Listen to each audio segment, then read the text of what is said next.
आदित्यनाथ पहुंचे प्रयागराज। महाकुंभ मेला महोत्सव में लिया भाग। कहा, दुनिया के आधे सनातनियों ने संगम में किया स्नान। कानपुर पहुंचे राष्ट्रीय अध्यक्ष अखिलेश यादव। भाजपा सरकार पर साधा निशाना। कहा, कानपुर को प्रदेश सरकार के बजट से मिली मायूसी। सहारनपुर में डिप्टी सीएम केशव प्रसाद मौर्य का दौरा। जनमंच सभागार में केंद्रीय बजट पर हुई संगोष्ठी में केशव प्रसाद मौर्य हुए शामिल। अयोध्या में बढ़ती भीड़ को लेकर सुरक्षा कड़ी। महंत गिरीश पति त्रिपाठी ने दिए निर्देश। डीएम चंद्र विजय और वरिष्ठ पुलिस अधीक्षक से की वार्ता। नमस्कार, आज की खबर में आपका स्वागत है। मैं हूं आपके साथ शिखा मेहरोत्रा। शुरुआत करते हैं उत्तर प्रदेश खबरों की।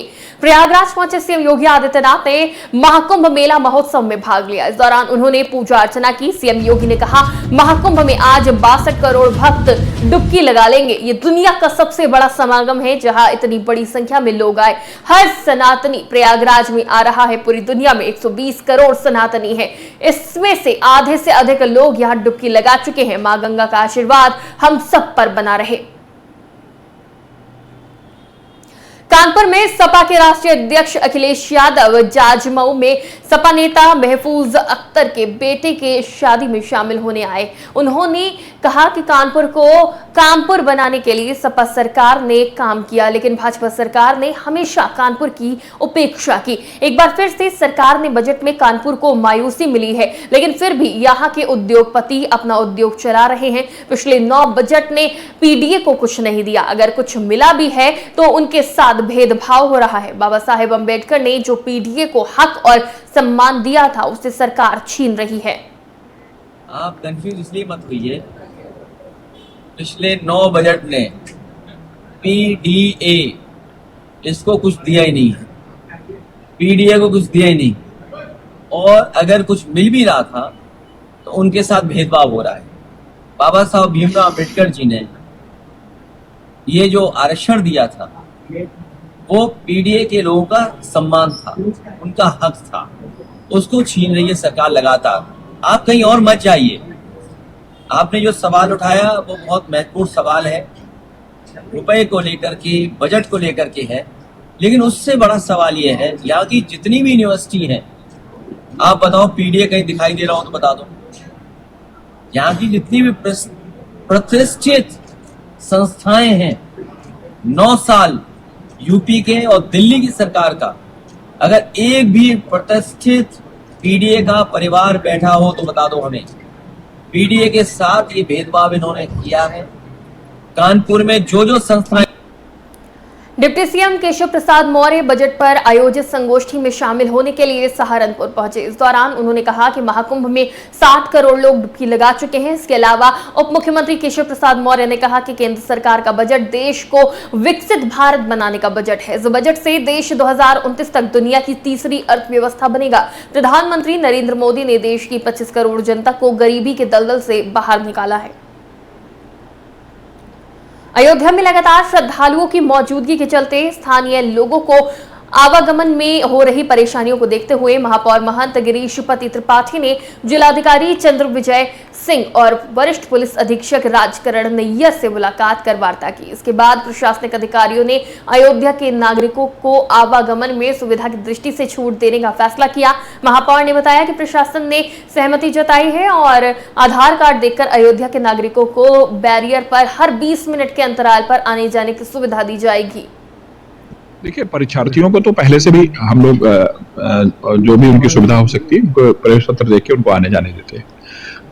अयोध्या में किसी को मेडिकल इमरजेंसी है, इसके लिए तमाम जगहों पे एम्बुलेंस चिन्हित कर दी गई हैं और वो एम्बुलेंस खड़ी रहेंगी। अगर किसी को भी कोई मेडिकल इमरजेंसी है तो उन एम्बुलेंस की सहायता लेकर अपनी स्वास्थ्य संबंधी चिंताओं को दूर कर सकता है।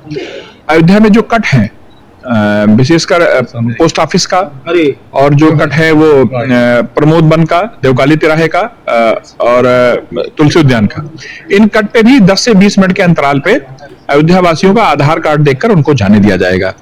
और वह कट पहले उसमें परमानेंट बैरियर थे, उसको मूवेबल बैरियर कर दिए गए, वो कल ही हो गए हैं वो बैरियर। और अयोध्या में जितने भी एंट्री पॉइंट हैं उस पे सब पे आधार कार्ड दिखाने के बाद कुछ अंतराल पे जो बाइक के लोग हैं और जो अपने 4 व्हीलर्स हैं उनको अंदर आने दिया जाएगा। यह सुविधा, अंदर आने की सुविधा रामपथ के लिए नहीं है। अगर किसी को रामपथ क्रॉस करके उस तरफ जाना है तो उसको एक घूम के ही रास्ता लेना पड़ेगा। अगर इधर का है तो आगे उदया से घूम के जाना पड़ेगा, उदया का है तो उधर से। अयोध्या में महाकुंभ की भीड़ के बीच कल 24 फरवरी से यूपी बोर्ड परीक्षा शुरू हो रही है। अयोध्या धाम में 3 परीक्षा केंद्र बनाए गए हैं जहां नोडल अधिकारी तैनात रहेंगे। परीक्षार्थियों को यूनिफॉर्म में आने और 2 पहिया वाहन इस्तेमाल करने की सलाह दी गई है। प्रशासन ने सुरक्षा और यातायात को लेकर पूरी तैयारी की है ताकि छात्र समय पर परीक्षा केंद्र पहुंच सके। हम सब लोग इस बात के लिए प्रयासरत हैं कि कोई असुविधा नहीं होने पाएगी। हम लोगों ने बहुत सारे निर्देश भी जारी किए हैं। अयोध्या धाम परिक्षेत्र में केवल 3 परीक्षा केंद्र हैं हमारे। एक महाराजा इंटर कॉलेज, एक तुलसी बालिका राजकीय इंटर कॉलेज और एक शिवदयाल जायसवाल सरस्वती इंटर कॉलेज। इन 3 परीक्षा केंद्रों में जिन स्कूलों के बच्चों का केंद्र गया है उन स्कूलों को निर्देश दे दिए गए हैं कि वे अपने अपने स्कूल से एक नोडल शिक्षक को इन परीक्षा केंद्रों पर सुबह प्रश्न पत्र आरंभ होने के दोनों पालियों में प्रश्न पत्र आरंभ होने के 2-2 घंटे पहले पहुंचा दें। इन बच्चों के, इन टीचर्स के पास लिस्ट होगी कि बच्चे कौन कौन से आने हैं, कौन कौन से आगे किस रूट से आ रहे हैं। अगर किसी भी किस्म की बच्चों को आने में दिक्कत होती है तो वो बच्चा है, उनके स्कूल का बच्चा है, उनसे बात करेगा। अगर उनके स्कूल के टीचर्स को रूट में कोई प्रॉब्लम आ रही है, वो बता नहीं पा रहे हैं, तो वो हमसे बात करेंगे। हम लोग पूरी तरीके से प्रयासरत है। पुलिस विभाग से भी कल भी बैठक हुई थी, आज भी सर ने बैठक ली है और कोई मुश्किल आने नहीं दी जाएगी। सभी को बस ये कहा गया है कि थोड़ा सा समय से पहले चले। बदायूं के फैजगंज बेहटा थाना क्षेत्र में एक गंभीर मामला सामने आया जहां आसफपुर पुलिस चौकी में हिरासत में लिए गए एक युवक की चूहे मार दवा खाने से मौत हो गई। परिजनों का आरोप है कि चौकी में प्रताड़ना से परेशान होकर युवक ने जहर खा लिया। उसकी हालत बिगड़ने पर पुलिस ने उसे पहले आसफपुर पीएचसी भेजा, जहां से उसे जिला अस्पताल रेफर किया गया, जहां उसकी मौत हो गई। मौत की खबर सुनते ही परिजन शव लेकर चौकी पहुंचे। उन्होंने चौकी इंचार्ज और सिपाही के खिलाफ कार्रवाई की मांग करी है। पुलिस अधिकारियों ने मौके पर पहुंचकर शव को पोस्टमार्टम के लिए भेज दिया है और मामले की जांच शुरू कर दी है। पति के संग में ऐसे देवर भाभी मजाक में उन्हें बहू ने जो कहते हैं कि मैंने अपनी सास और हमारे पति 2 घंटा कमरे में बंद रखा। इसको लागी काली, जो आदमी नहीं करेगा दिन का साफ होगा वो तो भी काली ला गई। इसकी बात पूछी, हम पूछना में तूने इसकी क्या की? ताकत मैं न कही ना, एक लड़का मैं न कही ना, मैं कही ना तो तू ना अपने मैके को फोन करो, तब मैके को फोन तुम कही तो वो मुझे हमारा 5 लोग ने 2 लोग 3 लोग ने और 2 अच्छा। फिर इतने में मैं पीछे करके चौकी आई। कल दिनांक को थाना फैजगंज की आशापुर चौकी क्षेत्र में 2 भाइयों में आपस विवाद हुआ था। उस विवाद में पुलिस को सूचना मिली। उस सूचना पर एक भाई जगतवीर और उसकी पत्नी चौकी आशापुर आए और आशापुर आते आते जगतवीर बेहोश होने लगा था। पत्नी ने उसे तत्काल पुलिस की मदद से CHC आशापुर में एडमिट कराया गया, जहां पर डॉक्टर द्वारा उसे हेल्थ सेंटर रेफर कर दिया गया और फिर जिला अस्पताल और मेडिकल कॉलेज में भी उसकी तबियत बिगड़ गई तो प्राइवेट अस्पताल में रेफर कर, जहां पर उसकी मौत हो गई। पत्नी के से तहरीर प्राप्त करके उनकी कार्रवाई की जा रही है। मिर्जापुर में भीषण सड़क हादसा देखने को मिला, जहां महाकुंभ से लौट रही एक प्राइवेट बस दूसरी बस से टकरा गई। टक्कर लगने से बस में सवार कई लोग गंभीर रूप से घायल हो गए। सूचना पर पहुंची पुलिस ने सभी घायलों को उपचार के लिए नजदीकी हॉस्पिटल में भर्ती कराया है, जिसके बाद डॉक्टरों ने सभी घायलों को जिला अस्पताल रेफर कर दिया। घटना ऐसा कुंभ में लगे थे तो वापसी हम लोग का था आज, तो गाड़ी जैसे कि हम लगा ना तो टायर से भस्ट हो गया। भस्ट होने के बाद में गाड़ी को थोड़ा शिफ्ट की, इसको शिफ्ट करने के बाद में वो तो खराब हो गया था तो मैकेनिक ढूंढा। तो मैकेनिक ढूंढने के लिए वो ड्राइवर निकला तो बाहर, तो पता चला उनको कि हाँ कहीं दूसरी जगह पे मैकेनिक है। तो मैं बात किया हूँ तो वो लोग आ रहे हैं आधे घंटे में। तो मैकेनिक हम लोग के साथ चाय पीने भी ले गया था, तो वहां बैठे।